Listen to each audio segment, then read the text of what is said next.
Well, there's been some wild developments with the Twitter platform this week, as Elon might be set to buy the platform after all, or maybe not.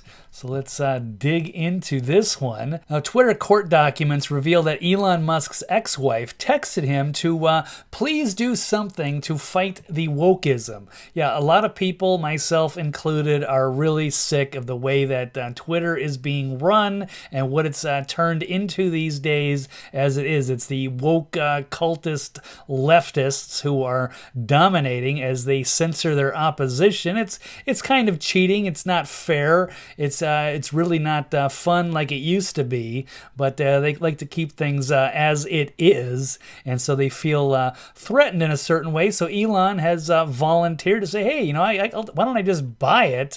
And then he's a free speech absolutist, so he likes that. And it should be a battleground of ideas, and there shouldn't be so much censorship, which they have done quite dramatically in the last several years. So a lot of Elon's personal texts that were released from his phone as part of his litigation with Twitter. So we had a lot of different conversations with people, and one of them from his ex saying, more focused on politics and saying, please do something to fight the wokeism. I will do anything to help. She was especially concerned about the suspension of the Babylon Bee satire site's Twitter account, calling it crazy. It was an effing joke. Why has everyone become so puritanical? And that's a great point. The Babylon Bee has been awesome. It's really been better than The Onion over the last few years, but it's weird to see that the liberals are actually terrified of it and have done so much to try to censor it, not only on Twitter, but at Facebook. And it's very innocent. Everyone knows it's satire. It's fake, but they don't like being made fun of, I guess. So they try to bend the rules to go after their political opposition that's making them look bad. So Musk also texted with Joe Rogan, to which Joe said, hey, are you going to liberate Twitter from the censorship happy mob? And Musk said, I will provide advice, which they may or may not choose to follow. And Joe Rogan said, hey, I really hope you get Twitter. And if you do, we should throw a hell of a party. Which Musk says, why throw a party when you can have a pajama jammy jam? Exactly. I mean, it is 2022 after all. But regardless, there would be a huge celebration for so many people, myself included, just to feel like Twitter is back to what it used to be when it was such a powerful platform in the way that there was free speech and there was different thoughts going around, different people interacting with each other until things changed with as it got very political and big tech and censoring so many people, including President Trump. And even former CEO Jack Dorsey is disturbed by what Twitter has turned into, and he was speaking with Musk on those texts as well, saying that while he was still on Twitter's board, Dorsey was messaging about acquiring Twitter and taking the company private. And in response to a Musk tweet asking if a new platform was needed, Dorsey, or Jack, texted in March, yes, a new platform is needed. It can't be a company, and this is why I left. So Jack probably got sick of all the bureaucracy and all the internal bickering and was just like, I'm out of here. But on the flip side, a lot of people do not want Trump or a lot of these conservatives or MAGA QAnon, whatever type of people getting their voices back on there. So mainstream media pundits are melting down over the idea of Trump returning to Twitter, and including CNBC's Dan Nathan absolutely lost it over the possibility. Roll clip. So let's say they reinstate Donald Trump onto Twitter. Yeah. Would you leave the service? Yeah, probably. I mean, I don't need to be there for that. I'm not on Truth Social for a reason. And no one other than like QAnon, MAGA conspiracy. You don't have to follow him at all. You don't have to see anything about Donald Trump or from Donald Trump on Twitter, and that is the beauty of I think Twitter. we're all. We were talking about in the break. We all use it much less. We don't really engage with it. I don't know how they monetize it. I don't see a lot of ads. I don't do micro commerce. There's a lot of things that are e-commerce. I'm not doing that on that. So to me, if I don't find it, just lost relevancy in general, though, I think is what a lot of us are saying. So that's really sad that people feel that way. I can't imagine that there's somebody would come on Twitter, some person I just didn't like at all, and they were there, and I was just going to be like, fuck it, I quit.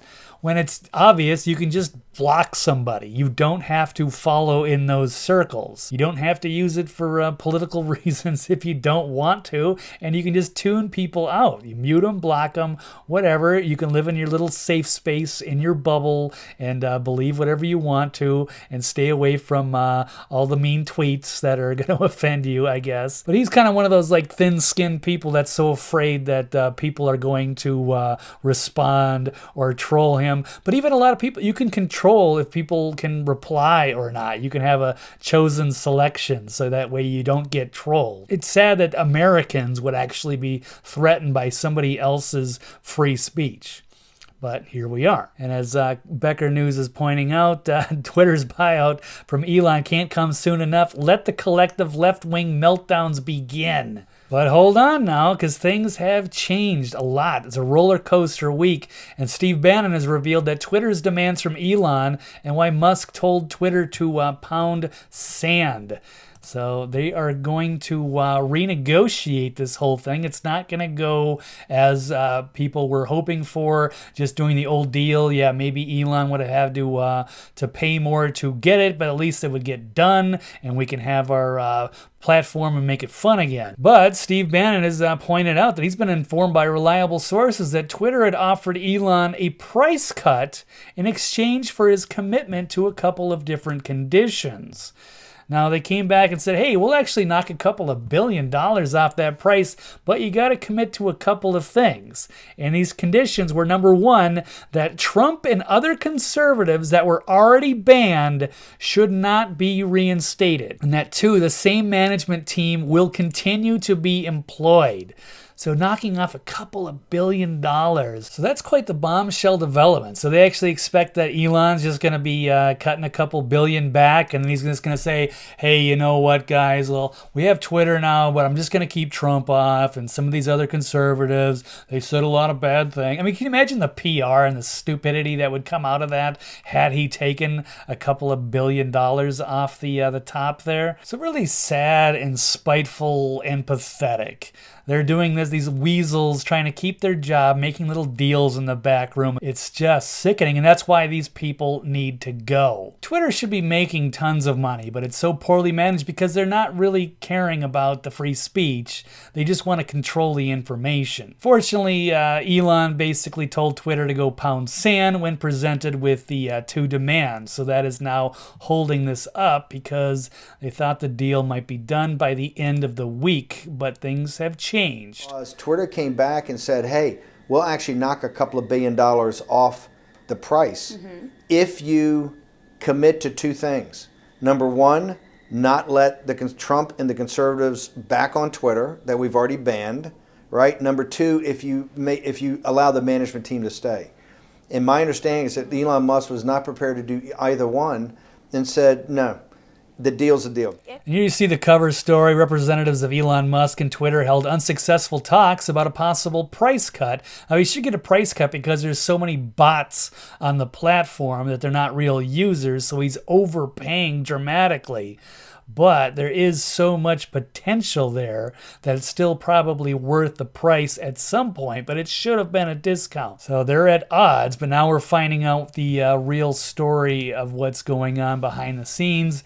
And now this is a breaking story, the plot twist that Twitter is now desperately trying to block Elon from buying out the social media platform. So despite the renewed bid to buy Twitter at $54 and change a share, and despite the company's board having earlier accepted the offer, the company is now pulling out all the stops to block the tech billionaire from buying the platform and restoring free speech. And in the court filing, Musk's attorney said that Twitter will not take yes for an answer.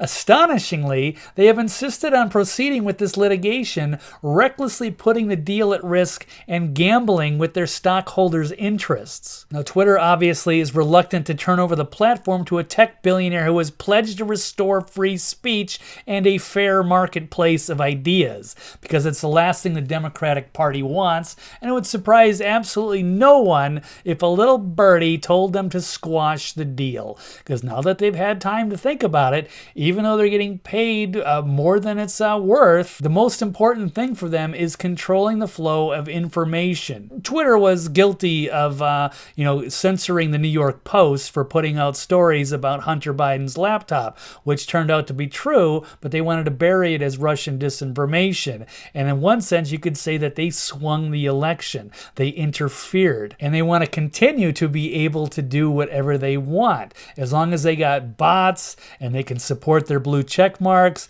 they can censor and shadow ban and silence their opposition, they can control the narrative on so many different things. And that is where it gets scary. Well, there you have it. The future of the country and the First Amendment is at stake, and Twitter is playing hardball now. So it's going to be an interesting battle with Elon and his legal team as they go forward. I'm not sure how this is going to develop. Maybe it won't take place until after the midterms, if ever.